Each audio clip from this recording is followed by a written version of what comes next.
The primary packaging typically are food-grade material that provide barrier against moisture, barrier against light, barrier against contaminant. Common material use is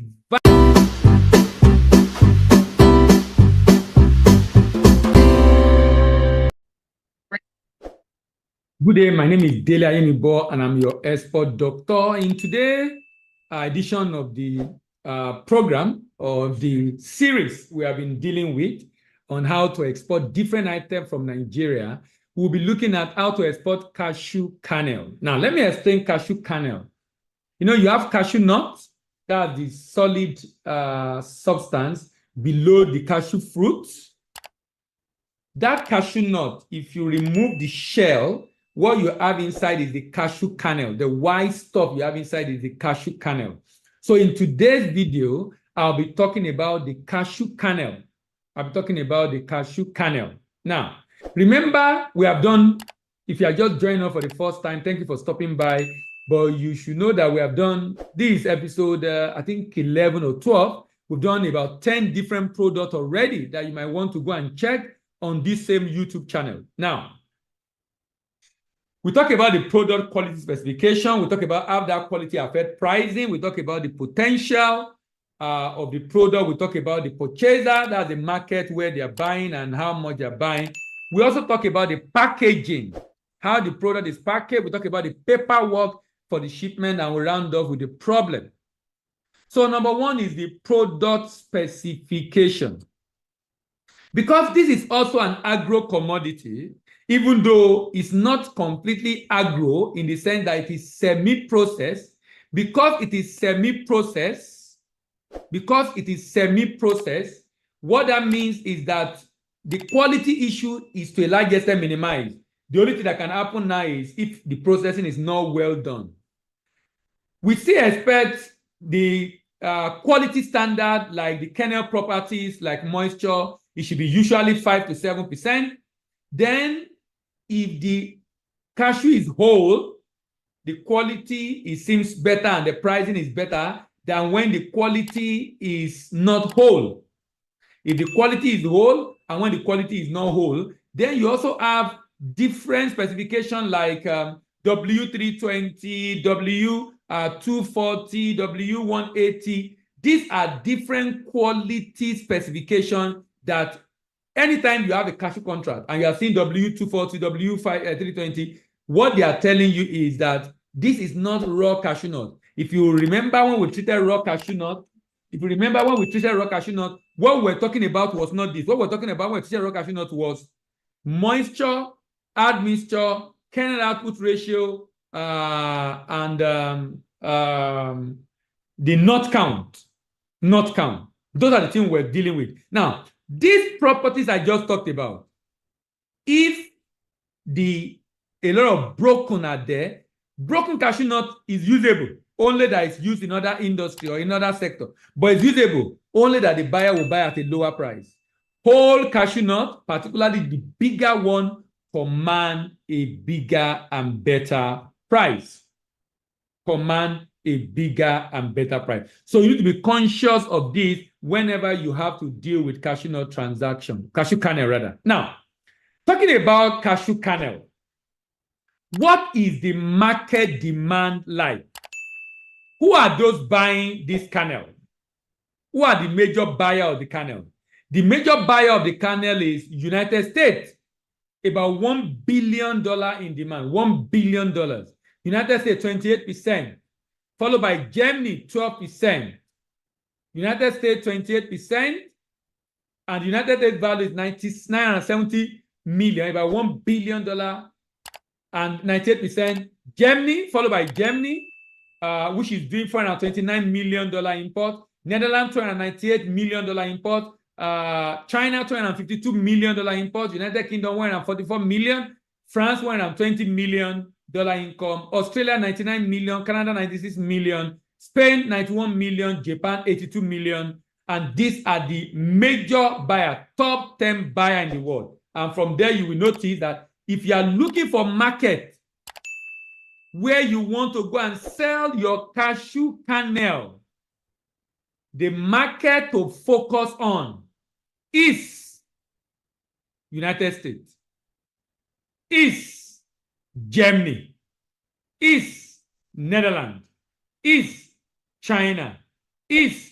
United Kingdom. These are the top and major buyer of this product in the world. Now, let's look at the packaging. Packaging. You know, remember it's cashew kernel. It needs and it's going to be consumed. Typically, you have a primary packaging and secondary packaging.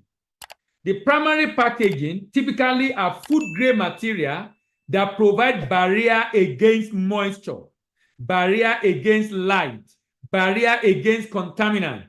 Common material used is vacuum seal pouches, vacuum seal pouches, vacuum seal polyethylene bags, vacuum seal metallic film bag.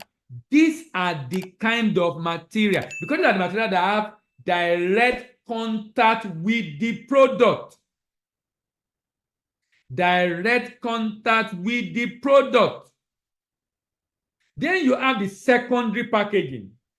So you have a nylon vacuum seal polyethylene bag that, so when you finish, you notice that it will stand. It will be, you know, when you put, if you put cashew nut in a bag, a regular sack, and you drop it, everything just fall on the floor like that. But for this one, because of the way it is, the air is sucked out, the thing becomes solid, and usually people use a rectangular or cuboid kind of bag, and it will stand on the floor because the stuff is together. It will just stand like that on the floor. It will just stand like that on the floor. Secondary packaging now, that particular stuff is now put inside a carton. That is now put inside a carton. It will now be inside a carton. Now, right there inside the carton does not have direct contact with the content. That's why this is a secondary packaging material. Of course, you can then now put it on a pallet, which form the tertiary packaging material. Storage should be done in a controlled temperature. Cashew kernel is sensitive to temperature and humidity. Ensure that storage and transportation conditions maintain a cool and dry environment. Phytosanitary regulation must be adhered to. You need to adhere to phytosanitary regulation in order to ensure that you, particularly the country you are shipping to, that means you need a phytosanitary certificate. Traceability also is very, very important. Traceability is very, very important. Now, documentation for many shipments. From Nigeria, you will need pre-export document. Then you will need, for pre-export document, you will need your NXP, that's the application form, your pro forma invoice, and an export certificate.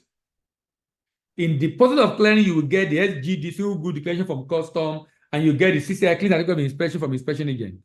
And after shipment, you get the bill of lading, an invoice, and packing list being processed. But please note this, very important, that the documentation, like many other commodity, will require a phytosanitary certificate. Phytosanitary certificate and fumigation certificate. Phytosanitary certificate and fumigation certificate.